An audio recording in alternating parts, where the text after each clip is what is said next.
Hi everyone, welcome to my channel মন lifestyle.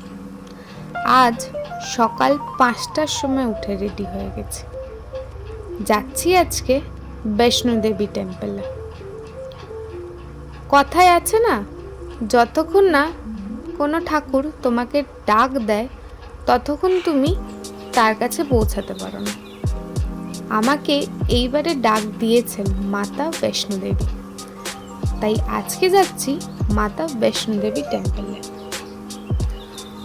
প্রায় 12 kilometre 2 ঘন্টা না হেঁটে আমি ঠিক করি বাবা মাকে নিয়ে যাব হেলিকপ্টারে করে।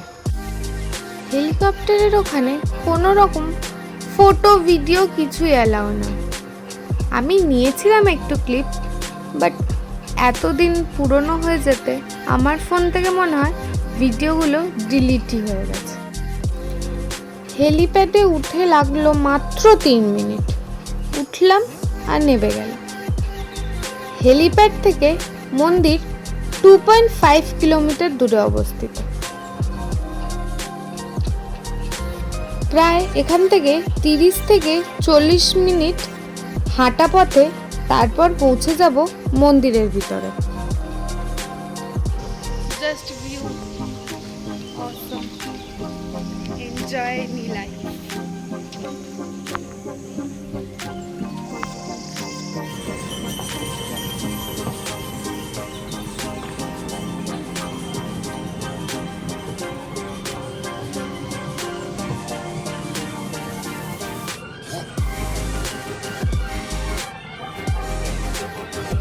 ওই যে দূরে দেখতে পাচ্ছি মাতা বৈষ্ণোদেবী টেম্পল। এখানে অনেক কিছুরই ব্যবস্থা আছে। আপনারা 30-40 মিনিট না যদি হাঁটতে পারেন তাহলে এখানে খচ্চর, পালকি, ঘোড়া এই সমস্ত কিছু করে মন্দিরে যেতে পারেন। মন্দিরের ভিতরে কোনো রকম জিনিসপত্র অ্যালাউ না, আছে লকার রুম, সেখানেই সমস্ত কিছু জিনিস জমা দিয়ে যেতে হবে।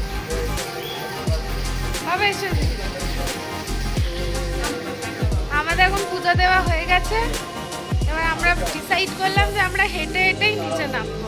আমরা হেলিপ্যাডে এসেছিলাম, হেলিপ্যাডে এসে অনেক রকম চেক হয়েছে, 4বার না 5বার চেক হলো, তাতে আমরা খুব পরিশ্রান্ত হয়েছি, আমাদের ভালো লাগেনি, এত চেক ঠিক না। যাই হোক, আমরা দেবী মাতাকে, বৈষ্ণব দেবীকে আমরা দর্শন করে আমরা এখন, আমি আমার বৌমা সুস্মিতা আর আমার ওয়াইফ হচ্ছে শিবানী আর আমার নাম শঙ্কর। আমাদের ঠাকুর ডেকেছিল তাই আমরা আসতে পেরেছি। আমরা এখন নিচে যাচ্ছি। আমাদের আমরা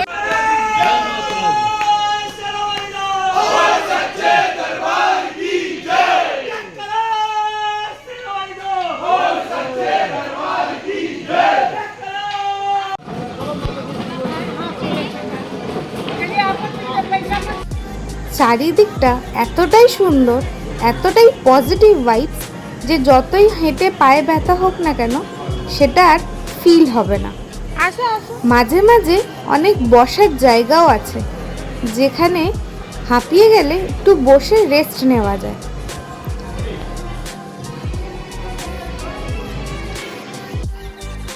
এবার যাচ্ছি আমরা নিচের দিকে, যাব হোটেলে।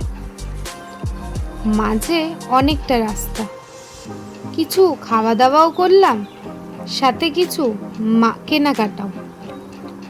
এখানে প্রচুর দোকানও আছে চারিদিকে, আখরোট, ড্রাই ফ্রুটস, ঠাকুর, বৈষ্ণোদেবী মাতা, ছোট ছোট মূর্তি, এখান থেকে কিছু কেনাকাটিও করেছি। যাই হোক, এবার যাচ্ছি হোটেলের দিকে। কালকে হেঁটে তো প্রচণ্ড টায়ার্ড, তাই আর কোনো রকম ভিডিওই করিনি, খালি ঘুমিয়েছি। আজ হচ্ছে আমাদের যাওয়ার পালা। কাশ্মীরের ব্লগটা এইটুখানি, যেইভাবে এসছিলাম সেইভাবেই আবার ব্যাক করছি। উঠে গেছি ট্রেনে। আজকের মতো ব্লগটা এই পর্যন্ত। ভিডিওটা কেমন লাগলো অবশ্যই কমেন্টে জানাবেন, ভালো লাগলে একটা লাইক করে দেবেন। দেখা হবে আবার একটা নতুন ব্লগে। আজকের জন্য টাটা।